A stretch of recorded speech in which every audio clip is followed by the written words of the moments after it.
피그말리온 효과라는 게 있습니다. 피그말리온 효과라는 것은 같은 일을 해도 어떤 기대, 어떤 믿음을 가지고 하냐에 따라서 그 결과가 확연히 달라진다, 이런 효과인데요. 학생들이 기말고사를 봅니다. 다 공부하죠. 열심히 공부하는데 평상시에 성적이 좋은 아이가 있고 그렇지 못한 아이가 있습니다. 둘 다 열심히 공부합니다. 평상시에 공부 열심히 하고 머리 좋은 아이는 아마 조금만 공부해도 아마 시험을 잘 볼 거예요. 근데 평상시에 공부 안 하고 머리 나쁜 아이는 더 많이 공부해야겠죠. 근데 실상은 그렇지 않은데, 공부를 잘하는 아이가, 평상시에 공부하는 아이가 오히려 기말고사를 앞두고 더 많이 공부한다라고 하는 거예요. 왜냐하면 기대치가 높기 때문에. 이번 기말고사 때 90점은 맞아야 되는데, 95점은 맞아야 되는데, 95점 맞고 100점을 맞으려면은 단순히 내용을 이해하는 것은 충분하지 않죠. 중요한 단어는 암기해야 되고, 암기만은 충분하지 않죠. 응용 문제까지 풀려고 하면은 더 깊이 이해할 필요가 있습니다. 그러다 보니까 공부하는 시간이 점점점 많아지고 시간이 없어, 이렇게 말하죠. 근데 공부를 못하는 학생들은 기대치가 높지 않아요. 그저 지난번보다 성적을 좀 잘 봤으면 좋겠다, 막연히 그럽니다. 그러면은 한번 읽어보고 와, 다 이해했어, 나 다 알아, 다 맞출 것 같아, 이러면서 금방 공부를 하지 않는 것. 결국 같은 것을 맞이했지만 어떤 기대를 가지고 접근하냐에 따라서 전혀 다른 결과를 가져온다라고 하는 것입니다. 신앙에서도 마찬가지. 우리가 하나님께 나아가고 예배할 때 어떤 마음, 어떤 기대, 어떤 믿음으로 가지고 나아갔냐에 따라서 같은 장소, 같은 말씀을 듣지만 전혀 다른 인생, 전혀 다른 결과를 가져올 수 있다. 이것들을 이해할 필요가 있습니다. 기대와 믿음이 없으면 아무 일도 일어나지 않아요. 우리 마가복음 6장 5절에 이런 말씀이 있죠. 거기서는 아무 권능도 행하실 수 없어 다만 소수의 병자에게 안수하여 고치실 뿐이었고 그들이 믿지 않음을 이상히 여기셨더라. 예수님이 공생애를 시작하셨습니다. 그분이 공생애를 시작하자마자 소문이 났어요. 엄청난 능력자가 이스라엘 가운데 나오셨다고. 처음에는 그냥 능력이 많은 랍비가 등장했다, 이 정도였어요. 근데 점점 소문이 확산되더니 랍비 정도가 아니야, 우리가 기다린 선지자야, 능력자야, 심지어는 메시아라는 말도 있어요. 그 예수님에 대한 소문이 막 한참 흥황할 때 예수님이 공생애를 시작하고 처음으로 자기 고향에 가셨습니다. 사람들이 기대하며 예수님을 봤더니, 아이고, 예수님 봤더니 저거 아랫마을 사는 그 과부 마리아의 아들 아니야? 아니, 저 친구 얼마 전까지 목수일 하던데, 의자 만들고 책상 만들고 침대 만들고, 아니 그런 친구인데 무슨 랍비고 무슨 선지자야? 라고 하면서 기대와 믿음을 사라졌어요. 그러니까 그 고향 땅에서는 아무 일도 행하실 수가 없었다. 예수님도 그들이 믿지 않음을 이상히 여기셨다. 예수님조차도 아무 권능도 행하실 수 없는 것은 그들이 예수님에 대해서 기대하지 않고 믿지 않기 때문에. 우리 하나님이 아무리 대단해도 여러분이 믿음과 기대와 사모하는 마음으로 주님께 나가지 않으면 내 삶 가운데 아무런 일이 일어나지 않는다는 것을 보게 됩니다. 창세기 말씀을 묵상하다 보면은 하나님이 인간에 대한 기대가 참 특별하다. 그리고 이 사람에게 대해서 유독 하나님의 형상을 닮은, 하나님의 형상을 가진 존재로 만드시고 하나님이 멋지게 만든 이 세상을 다스리고 통치할 수 있는 특별한 권한을 인간에게 주시면서 인간에 대한 하나님의 특별한 기대와 관심을 보여주고 있습니다. 반면 성경 읽을 때마다 느끼는 것은 하나님은 인간에 대해서 특별한 관심을 갖는데 인간은 하나님에 대해서 그렇게 별로 관심을 갖지 못하더라. 왜 인간은 하나님에 대해서 그런 관심을 갖지 못할까 봤더니 제 생각에는 첫 번째 이유가 하나님을 잘 몰라서, 하나님을 깊이 경험하지 못하니, 그분이 누군지 모르니, 그분을 예배하고 그분과 함께 한다는 것을 이해하지 못하니까 기대가 별로 없는 것을 보게 됩니다.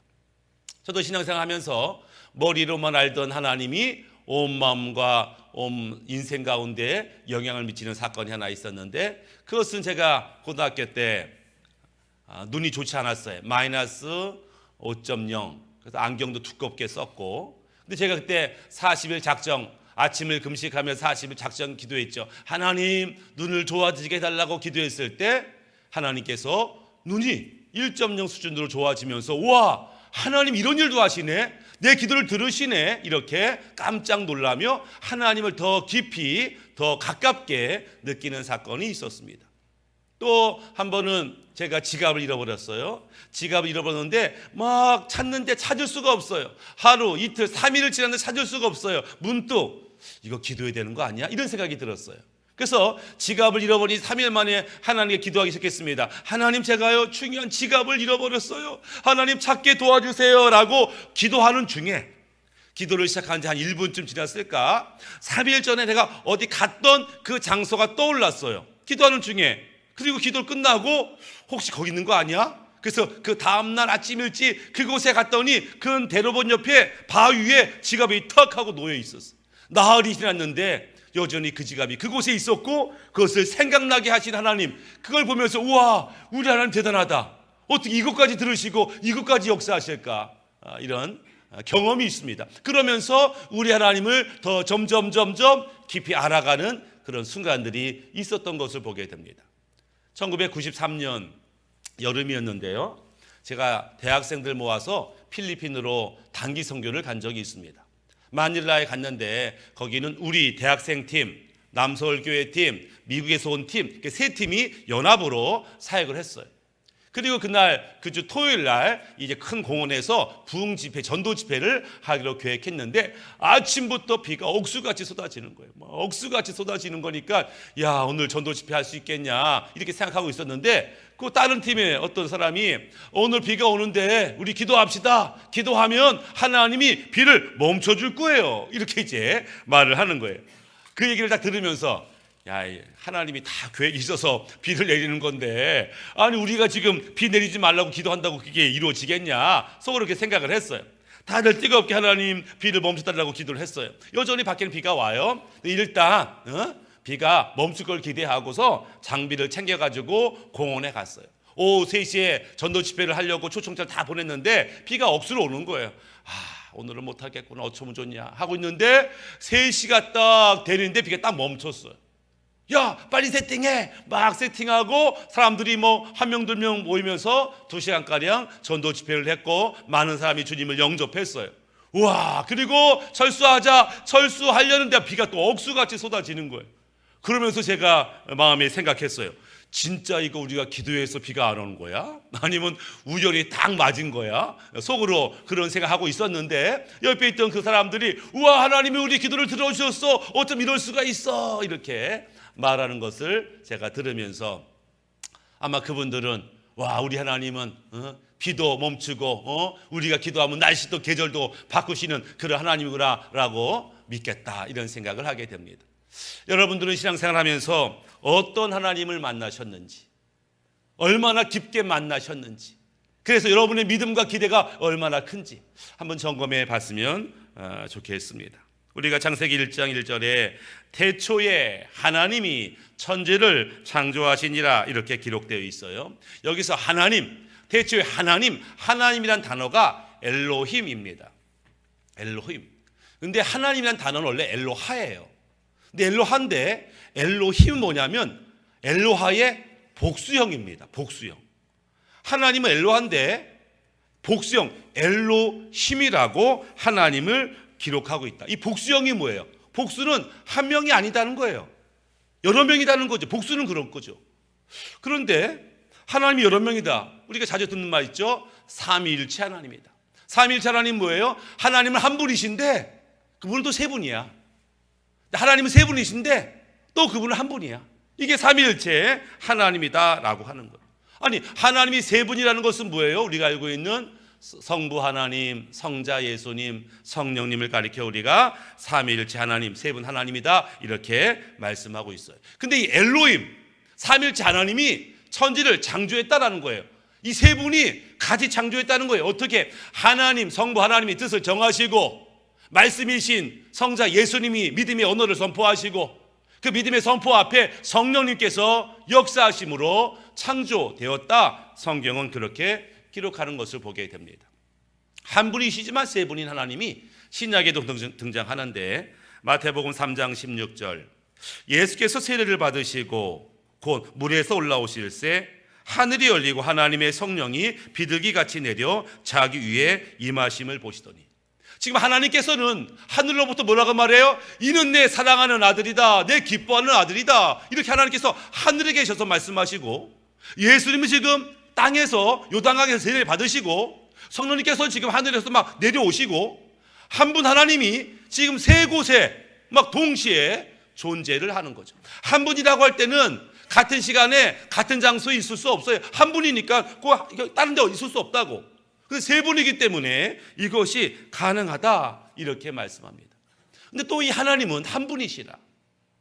예전에 제가 중고등학교 때 교회에 있는데 어떤 집사님이 기도하는 건데 이렇게 기도해요. 예수님 도와주세요, 예수님 우리 가족을 구원해 주세요, 이렇게 기도하는 거예요. 그때 제 마음에, 아니 기도는 하나님께 기도하는 거 아니야? 근데 저 집사님은 예수님께 기도하네, 이게 맞아? 이렇게 생각했어요. 또 어느 날 다른 집사님이 기도하는 거예요. 성령님 은사와 능력을 주세요, 하나님 제 병을 고쳐주세요, 이러는 거예요. 아니 저분은 기도를 성령님께 하네, 성령님께 기도하는 게 맞아? 이런 생각을 하게 됐어요. 나중에 신학교 가니까 신학교에서 이렇게 가르쳐줬어요. 기도는 성부 하나님께 하는 겁니다. 그런데 예수님의 이름을 의지해서 하는 거죠. 그러면서 기도는 성령의 인도함 가운데 기도하는 겁니다. 이렇게 이제 가르쳐 주었어요. 아, 그렇지. 기도는 성부 하나님께 성령의 인도함으로 예수님의 이름을 의지하여 기도하는구나, 머리로 이해가 됐습니다. 그러나 우리가 하나님이 한 분이라는 뜻은 뭐냐면, 우리가 예수님하고 기도하면 예수님 안에 성부 하나님과 성령님이 계시기 때문에 예수님께 기도해도 그게 성부 하나님, 성령님께 기도하는 거예요. 우리가 성령님하고 기도할 때 성령님만 들으시는 게 아니고 성령님과 함께 하시는 성부 하나님, 성자 예수님이 들으시는 거예요. 그래서 우리는 하나님을 부르기만 하면 이 세 분이신 삼위일체 하나님께서 응답하시고 역사하시는 것을 우리가 이해할 필요가 있다라고 하는 거예요. 우리 하나님은 어떤 분인가? 유일하신 하나님이다. 이사야 37장 16절에 그룹 사이에 계신 이스라엘 하나님 만군의 여호와여, 주는 천하 만국의 유일하신 하나님이시라. 주께서 천지를 만드셨나이다. 우리가 하나님을 유일하신 분이야. 다른 신은 없어. 다른 신과 비교할 수 없어. 유일하다. 유일하다 뜻이 뭘까? 아니 내가 알길 걸 하나님도 계시고 다른 신들도 있는데 어떻게 유일하냐, 이렇게 생각하는데요. 우리가 태초에 하나님이 천조를 창조하시니라 이렇게 말할 때 태초에란 단어가 있잖아요. 태초란 단어가 브레시트라는 단어를 썼는데, 이 레시트라고 하는 것은 시작, 기원, 근원 이런 뜻입니다.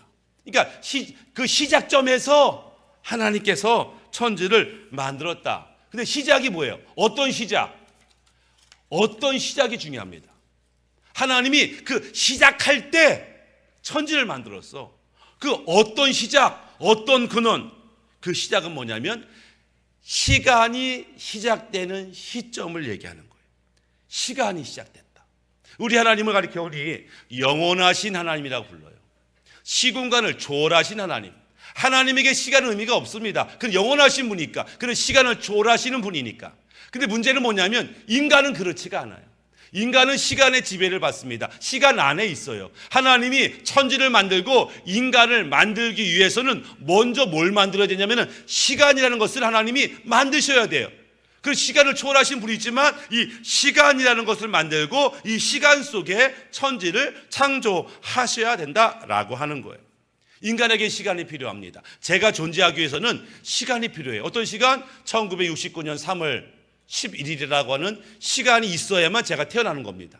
그 시간 속에서 제가 자라고 성장하고 변화되고 막 이러는 거예요. 그 어느 시점에 죽겠죠. 저는 시간 안에 어느 순간에 태어나서 어느 순간에 죽어요. 저는 시간 안에 존재합니다. 그러나 우리 하나님은 시간 밖에 존재하시죠. 영원하시고 시간을 초월하신 하나님께서 인간을 만들고 천지를 만들기 위해서 먼저 시간을 만드셨다.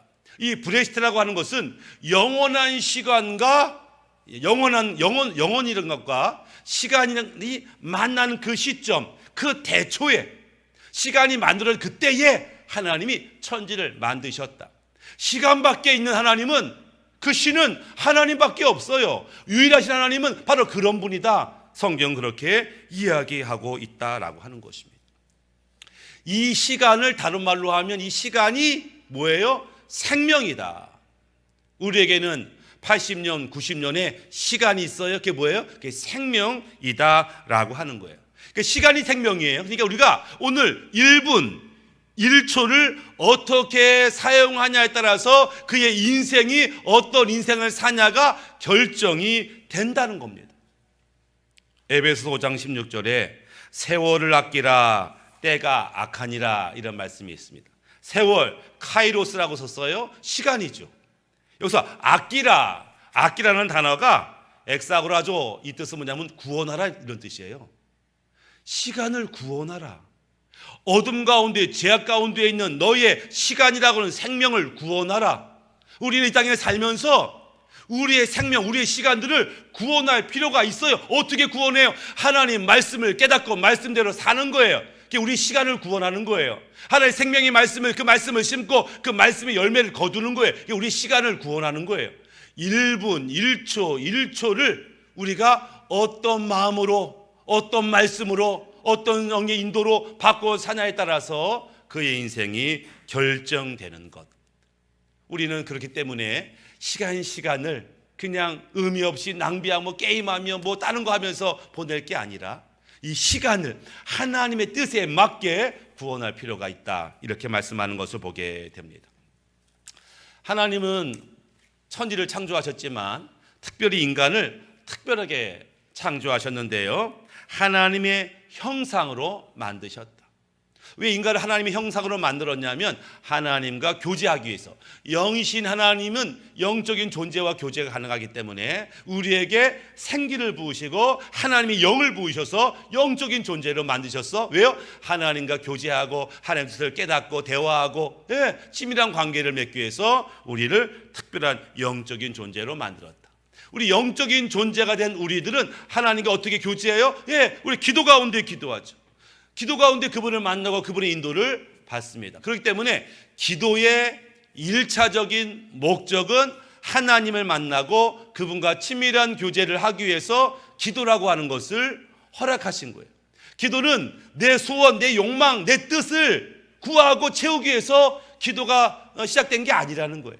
기도는 하나님과 교제하기 위해서. 그러다 보면 어느 순간 하나님의 뜻과 내 뜻이 다르다는 것을 발견합니다.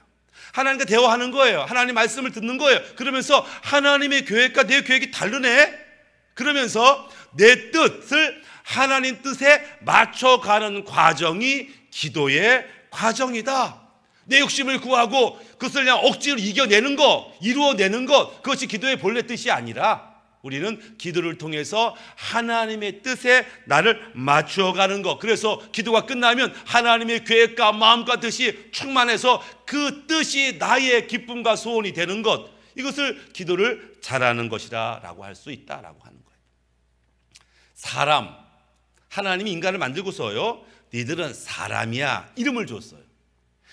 하나님이 아담에게 하나님 만든 모든 피조물의 이름을 지어라 이렇게 말씀하죠. 아담이 하늘의 새를 보고 짐승을 보고 이름을 줘줬어요. 근데 아담과 하와가 짓지 않은 이름이 있는데 아담과 하와 이름은 하나님이 지었어요. 너희들을 사람이라 부를 거야. 이 사람은 다른 짐승들과 구별되는 거죠. 이 사람이란 게 뭐냐면 다른 짐승과 구별되는 사람의 특징이 뭐냐면 그가 하나님의 생기로 영적인 존재로 지음받았다라는 거예요. 그러니 우리 그런 말 하죠. 야, 사람이 돼야지. 사람답게 살아야지. 사람답게 산다는 게 뭐예요? 너희는 영적인 존재니 영적인 존재답게 살라라고 하는 거예요. 성령의 인도받고 살라라고 하는 거예요. 영이신 생명이신 말씀을 듣고 순종하며 살라. 이게 사람답게 사는 겁니다. 뭐 착한 일을 많이 해야 사람답게 사는 게 아니라 하나님이 주신 영적인 존재로서 살아가는 것, 그것이 사람답게 사는 것임을 이해할 필요가 있어요. 그렇게 사람을 지으시고 하나님이 사람에게 사명을 맡겨주셨습니다. 28절에 하나님이 그들에게 복을 주시며 하나님이 그들에게 이르시되 생육하고 번성하여 땅에 충만하라. 땅을 정복하라. 바다의 물고기와 하늘의 새와 땅에 움직이는 모든 생물을 다스리라. 정복하고 번성하고 충만하고 다스리고 통치하고. 이것은 왕의 명령이라고 했습니다. 원래 하나님이 그 일을 하셔야 되는데 그 하나님의 대리자 청지기로서 인간에게 그 귀한 사명을 주셨다. 근데 우리 이해할 것은 이 사명이 우리에게는 복이다라는 거예요. 의무고 책임이고 부담스러운 게 아니고 복이다. 1장 28절에 하나님이 그들에게 복을 주시며 사명을 주시기 전에 먼저 복부터 주셨어요. 왜? 사명을 감당할 지혜와 능력이 필요했기 때문에 하나님 우리에게 먼저 복을 주시는 거예요. 사명을 감당하는 것은 이거 복받는 일이라는 거예요. 이걸 이해할 필요가 있습니다. 억지로 하기 싫은 떠맞춰서 하는 게 아니라 이건 복받는 일이야. 예수님께서 마태복음 16장 19절에 내가 천국 열쇠를 내게 주리니 내가 땅에서 무엇이든지 매면 하늘에서도 매일 것이요 내가 땅에서 무엇이든지 풀면 하늘에서도 풀리리라. 이 하늘과 땅의 권세, 묶어 푸는 이 권세는 하나님이 인간에게 이미 주셨다. 너희가 이 사명을 감당할 때 필요한 그 권세와 능력을 이미 주님께서 주셨다. 이제 하나님의 형상을 지닌 자로서, 구원받은 자로서, 성령의 사람으로서 이제 그 능력을 행사하며 살라. 이렇게 말씀을 하십니다. 어떻게 우리가 이 사명을 감당할 수 있을까? 말씀과 기도죠. 말씀을 통해서 하나님의 뜻을 발견하고 기도를 통해서 성령의 인도함을 받고 그러면서 우리가 하나님이 준 사명을 이 땅에서 감당하게 되는 것이고, 지난주에 말씀한 것처럼 그 사명을 감당할 때 주님께서 뭘 사용하라고 그래요? 믿음의 언어를 사용하라. 하나님이 믿음의 언어로 이 세상을 창조했고 예수님도 그 믿음의 언어를 사용하시면서 엄청난 기적을 보여주었고, 이러면서 뭐라고 하면 할 수 있거든이 무슨 말이냐, 믿는 자에게는 능치 못할 일이 없어. 너희도 믿는다면, 너희도 믿음의 언어를 사용하면 엄청난 일을 할 수 있어. 그 사명을 온전히 감당할 수 있어. 이렇게 우리에게 가르쳐 주셨다. 그러니 우리는 하나님의 귀한 뜻을 감당할 모든 것을 공급받고 준비가 되어 있는 거죠. 우리는 이 사명에 지금 집중하고 있나를 생각해 보셔야 됩니다. 디모데전서 1장 12절에 나를 능하게 하신 그리스도 예수 우리 주께 내가 감사함은 나를 충성되이 여겨 내게 직분을 맡기심이라. 직분을 주시고 사명을 주셨는데 나를 그렇게 귀하게 여기시고 나를 인정하시고 기대하시는데 나는 지금 하나님의 뜻, 그분의 사명에 정말 간절하고 집중하고 있는가, 그렇게 살고 있는가, 우리가 좀 자신을 살펴봤으면 좋겠습니다. 예전에 현대그룹 정주영 회장의 그 일대기에 이런 장면이 있습니다. 그분이 이제 중동 건설붐이 한참 있을 때 회사 직원과 함께 중동에 가서 낮에는 땡볕에서 열심히 공사를 하고 밤에 잠을 자는데 빈대가 그렇게 많대요. 빈대가 막 물고 깨물어서 도대체 피곤한 몸은 피곤한데 잠을 잘 수가 없어서 막 여기저기 약을 치고 빈대를 잡아도 끊임없이 나오는 빈대를 해결할 수 없어서 너무너무 괴로웠대요. 그 어느 날 머리를 썼대요. 어떤 머리를 썼냐면은 침대가 있는데 철제 침대에 다리가 4개잖아요. 그 다리에다가 세숫대야를 하나씩 4개를 받쳤대요. 그 물을 담았대요. 거기다 물을 담고 그 물 속에다가 빈대약을 쫙 쳤대. 그러니까 이 침대를 올려오려면 그 물을 빠져야 되고 그러면 이 빈대약 때문에 못 오는 거잖아요. 그래가지고 그다음부터 잠을 잘 잤대요. 와, 이렇게 좋은 거를 며칠 편하게 잠잤는데 며칠 지나니까 또 빈대가 물더래. 아니 이거 어떻게 오는 거야? 봤더니 세숫대야에는 빈대가 없더래. 봤더니 빈대가 벽에 있더래. 저기 뭐야 했더니 빈대가요 쭉 올라가더니 자기 오더니 똑 떨어지더래. 그러니까는 먹이가 저기 있는데 갈 수가 없네. 벽 타고 오더니 그 침대에서 똑 떨어지더래. 침대에 떨어지대. 그러니까 기겁을 했대. 우와, 저놈이 내 피를 빨아먹고자 저렇게 애를 쓰는구나. 그때 떠오른 단어가 간절함. 와, 간절함. 내 피를 먹겠다는 이 간절함. 나는 지금 남의 땅에 와서 지금 저렇게 열심히 살고 있나, 이 간절함. 그 얘기를 들으면서 야, 정말 간절하면 지혜가 생기고 간절하면 길이 열리는구나, 이런 생각을 하는데, 우리가 하나님께서 우리를 충성되이 여기셔서 우리에게 귀한 직분을, 은혜를, 복을 주셨는데 나는 정말 주님에 대해서 간절한가, 이런 생각을 해봤으면 좋겠습니다. 우리는 하나님을 깊이 만나고자 하는 것에 대해서 간절한가? 하나님 뜻대로 살기를 위해서 나는 간절한가? 나는 죄와 싸워 이기는데 간절한가? 나는 믿음대로 사는데 간절한가? 좀 살펴봤으면 좋겠습니다. 잠언서 8장 17절에 나를 사랑하는 자들이 나의 사랑을 입으며 나를 간절히 찾는 자가 나를 만날 것이니라. 예레미야 33장에는 너는 내게 부르짖으라 내가 내게 응답하겠고 내가 알지 못하는 크고 미란 일을 내게 보이리라. 간절한 마음으로 주님을 찾고 찾는 자에게 응답이 있다고 말씀하시는데 나는 주님이 기대하는 수준만큼 간절한가 자신을 점검해 봤으면 좋겠습니다. 말씀을 마무리하면 2024년 우리는 하나님을 더 깊이 더 온전히 아는데 좀 간절했으면 좋겠습니다. 우리 하나님 유일하신 분이에요. 그분은 삼위일체 하나님이에요. 언제든 우리가 부르면 우리와 함께 하시는 분이라고 하는 것이죠. 시간이라는 것을 생명이라고 말씀했습니다. 이 시간을 우리가 어떻게 사용하느냐가 어떤 인생을 사냐가 결정되는데 그 시간 동안에 믿음을 사용하셔서 하나님을 드러내고 진리를 드러내고 복음을 드러내는 우리의 삶이 되시기를 주님의 이름으로 축복합니다. 아멘.